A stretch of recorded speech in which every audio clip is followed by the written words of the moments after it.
आदरणीय श्रोतागण, देखिए, आयुर्वेद से संबंधित जो पिछली वो थी वीडियो, उसमें हमने जो अपस्मार रोग है मिर्गी, उस उसकी चर्चा की थी। और जो हिस्टीरिया है उससे उसकी भिन्नता दिखाई थी, हमने सिद्ध की थी। तो अब हम इस समय जो उसके कारण हैं अपस्मार के, तो उनका वर्णन करेंगे। और मेरा निवेदन है आपसे कि अनेक जो आपने देखे होंगे आजकल वीडियो सोशल मीडिया के माध्यम से दावा करने की, फला रोग को 3 दिन में ठीक कर देंगे, 10 दिन में ठीक कर देंगे, 20 दिन में ठीक कर देंगे, ऐसे दावे किए जाते हैं। जबकि शास्त्रों का सिद्धांत है कि रोगी को ठीक ठीक जानकारी रोग की दे दें कि कितना लंबा आपका उपचार चलने वाला है। उसको डराना भी नहीं चाहिए, लेकिन वास्तविकता से भी उसको अलग नहीं करना चाहिए। अनेक रोग होते हैं जिनमें दो दोषों का प्रकोप होता है या त्रिदोषज रोग होते हैं, पुराने रोग होते हैं। अपने स्वभाव से ही अनेक रोग, जैसे मधुमेह है, अर्श है, और वो क्षय रोग है। तो अनेक ऐसे रोग होते हैं, ये इस प्रकार के रोग ये लंबे चलने वाले होते हैं अनेकों स्थितियों में। तो वो अब अपने दावे कर रहे हैं, कोई बात नहीं। तो इसमें हम जैसे इस रोग को ले रहे हैं मिर्गी, तो कारण का जब पता होगा तो उस कारण को छोड़कर हम रोग से बच सकते हैं। और यही में ऋषि सुश्रुत का सिद्धांत है, निदान परिवर्जन, के निदान को छोड़ देना भी एक प्रकार की चिकित्सा है। तो मिर्गी रोग क्यों होता है? तो उसमें जो शारीरिक दोष हैं, वात पित्त कफ आदि, वो जब प्रकोपित होते हैं तो अकेले भी वो इस रोग को उत्पन्न नहीं कर सकते, साथ ही उनको आश्रय मिलता है।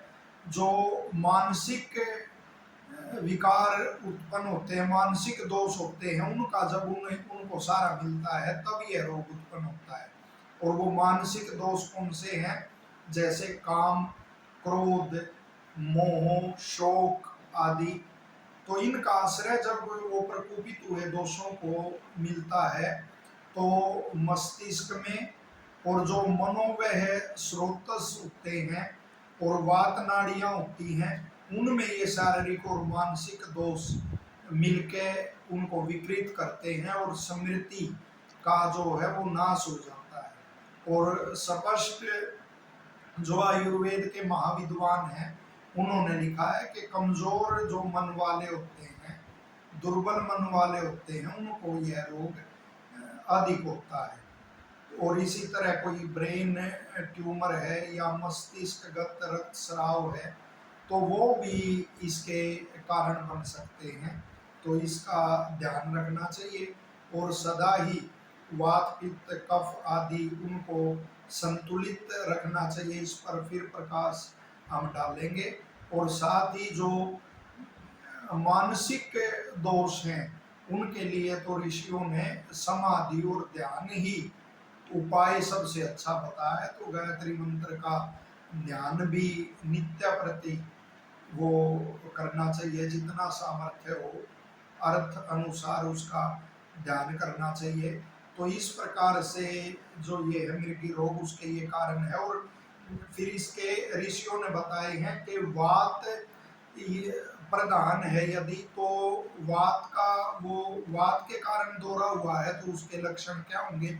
वो आकाश है या वस्तुएं हैं वो काली दिखाई देने लग जाएंगी, और दांत किटकिटाने लग जाएंगे, शरीर फड़कने लग जाएगा, और वो झाग आदि तो सभी माता, और जिह्वा भी वो दांतों के नीचे दब सकती है। और जो पित्त का यदि दौरा पित्त दोष प्रकोपित होने के कारण यदि दौरा हुआ है तो उसमें आकाश और वस्तुएं लाल पीली दिखाई देंगी और जलता हुआ सब प्रतीत होगा और दाह होगी और तृष्णा यानी तृषा प्यास होगी। तो ये पित्त के लक्षण है जिसमें पित्त प्रदान है यदि रोगी का दौरा।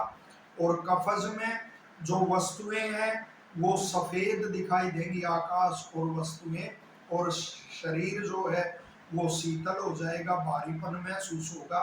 और कफज का जो दौरा है वो लंबे समय तक वो चलता है।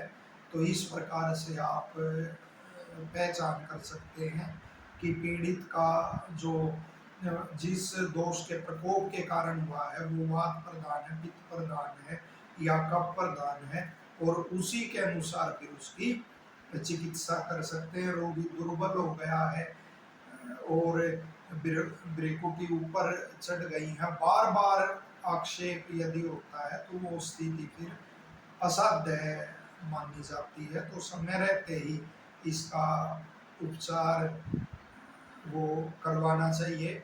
और अनेक कारण ऐसे हैं, हम वो चिकित्सा आदि उसका उल्लेख यहाँ नहीं कर सकते, लेकिन इतना अवश्य कहेंगे कि गोमूत्र आदि जब भी स्नान करते हैं वो उसमें कुछ डाल के और वो स्नान करना चाहिए। इसी तरह से शरीर पे गाय का गोबर आदि है उसका भी प्रयोग नहाने से पहले आप कर सकते हैं। और भी विशेष ये चिकित्सा आदि इसकी बताई हुई है।